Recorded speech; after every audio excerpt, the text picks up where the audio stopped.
Good evening, ladies and gentlemen. This is Michael Akahane from Duallist Project, and today I'm bringing you end of a season commentary on Gate, Jieitai Kanochi nite, Kaku Tatakaeri, or in English, or the short title, just Gate.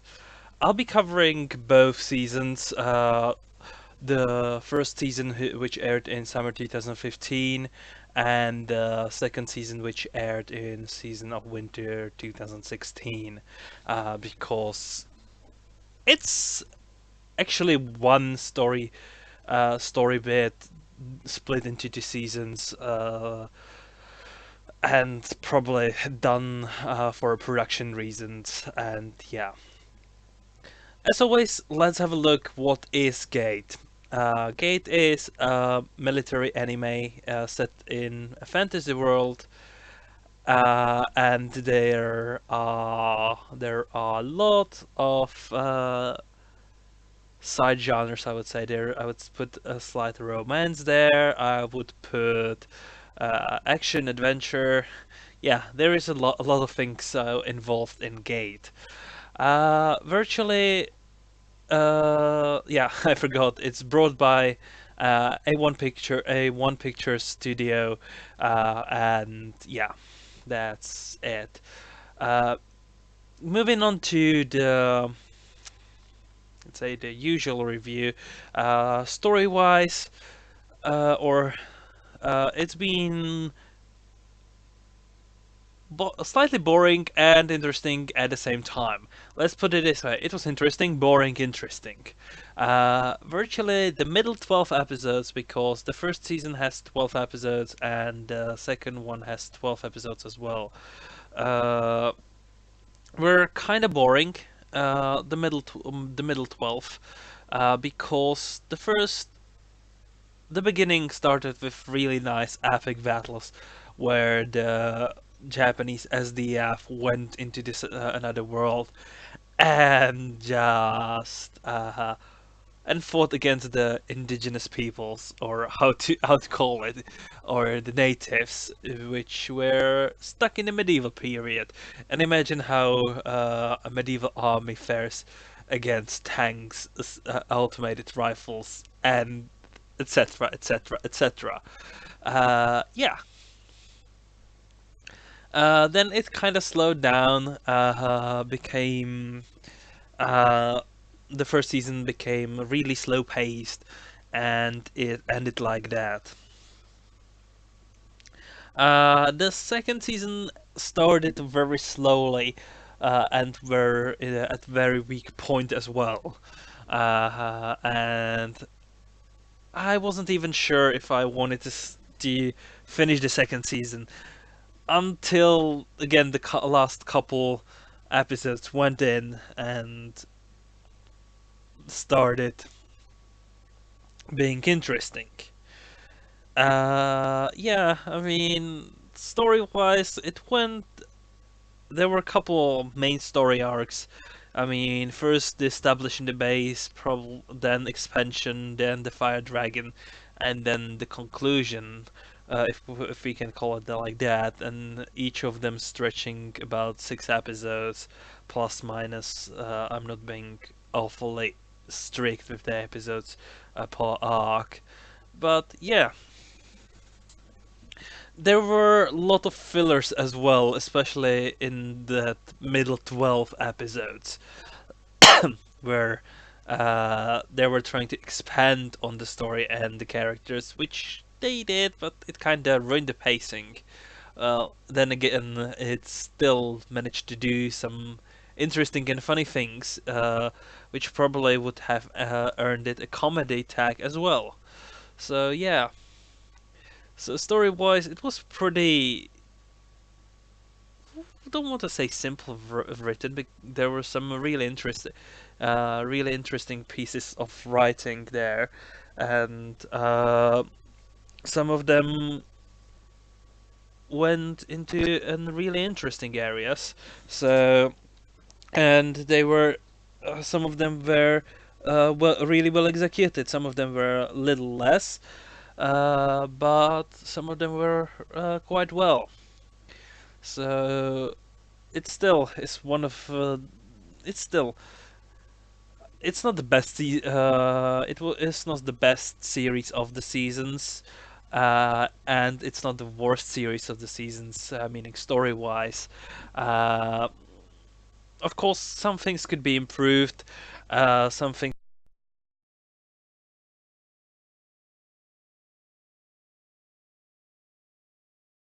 it possibly could.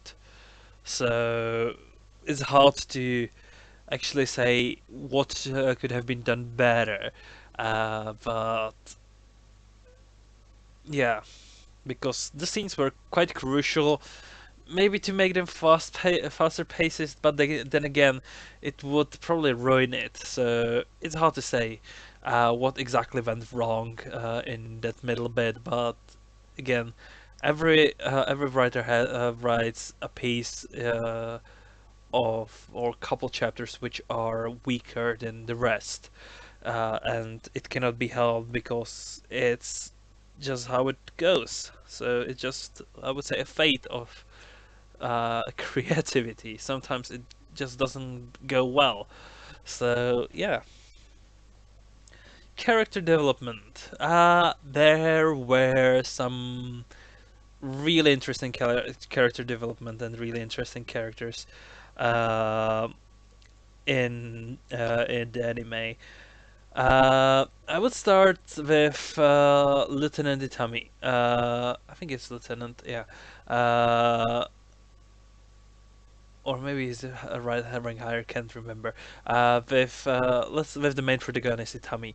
Uh, I love his motto. I work for sake of my hobbies, and I'm willing to do anything for it.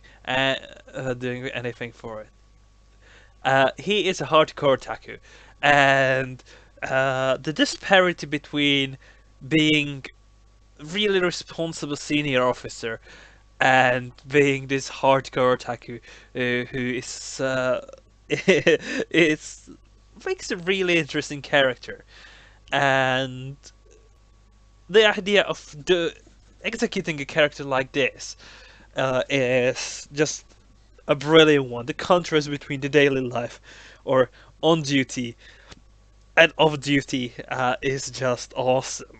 So well done on execution of the character and the way he is uh, a goody two shoes and wants to help virtually everyone if he can. That's also an interesting combination with all of that involved.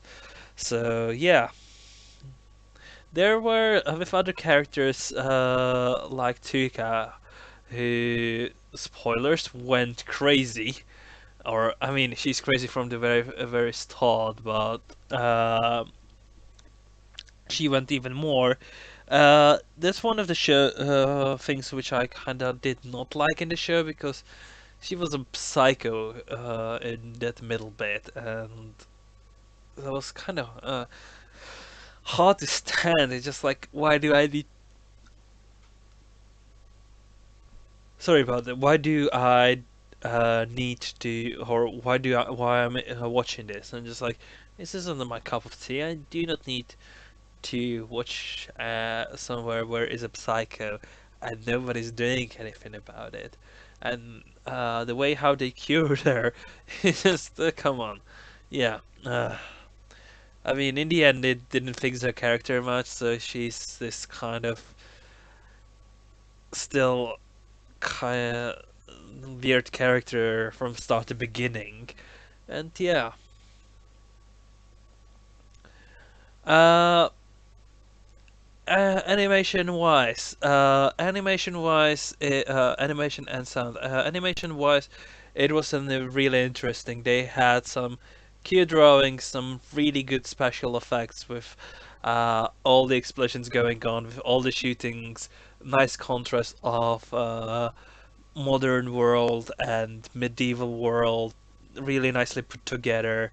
Um they've worked out some really interesting details on the tanks, on the armor of the soldiers. Really nicely done, and the characters were done in a kind of unique way because he, each character, even though some of them looked cutesy, they really kicked some serious ass.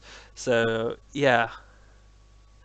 Sound-wise, there have been some really interesting sound effects and VGMs in the series, and or VGMs.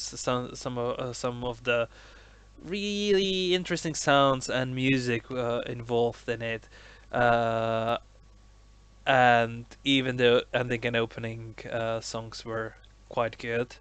So yeah, that's a really good plus for the show. So yeah.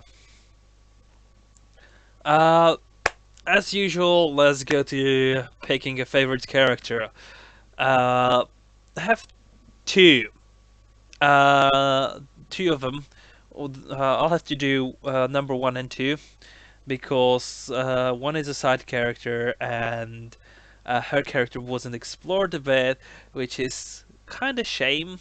I would love to see an OVA with her being in the front and being really more explored, and that character is nobody else but Kuribayashi. That she's a female Jieitai officer, Jieitai SDF SDF officer, and she likes to brawl in CQC. She has some really amazing scenes where she kick some serious butt, and she is really awesome. And her slightly tsundere personality is just it's just awesome. It's a shame that she wasn't explored to adapt, that she is just a side character, but she is my number one for the series. My number two is Lele. Uh, she was this probably what you would call a kudere character in the beginning, and in the second season she packs she develops this goes through this partially unexplained uh psycho moments where she goes really gets the blood in her eyes and just starts being there's this murderous intent about her magic. It's just especially in the Fire Dragon arc where she would be probably the massacre the poor thing allowed, because the execution of that scene was just brilliant, and the gap, and she pulls it off one more, a couple more times in the second season, and it's like, what the hell happened to the poor little girl? And yeah, so, and that gap, and she becomes kind of more lovable. It's not a really M thing, but she becomes really more alive. So even though she's still this less responsive character, and she's one of the quieter ones, but she becomes more lively in the second season. So, and she deserves a well second place. So yeah. Okay. What the gate will get will be probably um both seasons will probably get either 6 or 7. Uh, I'll have to still think about it because I'm still undecided on a couple points, and will need to really do the determination to the final counting. But I think because there has been a really good impression in the beginning and at the end, how they pulled it off. There were some really interesting ideas. It made me laugh, and it did. So it's leaning more to the 7. But still, before I make the very final judgment, or my personal, I'll have to still think about it because I haven't done a review end of a season commentary on season 1, which makes the things kind of difficult as well. So At the moment, it's either 6 or 7, uh, because again, there were a couple things that bored me. There were a couple things which I liked, but there were really some interesting concepts which I loved, especially the fighting between the modern day nation and the fantasy nation, and how it was executed, and how the two cultures mixed. And yeah, so it's hard to put it. So it's going to be probably 7, and yeah, let me end up with this being undecided, and let's finish this video. I would like to thank you all for watching, and if you like this video, please hit like, subscribe, and keep tuned in for more updates. Thank you for listening.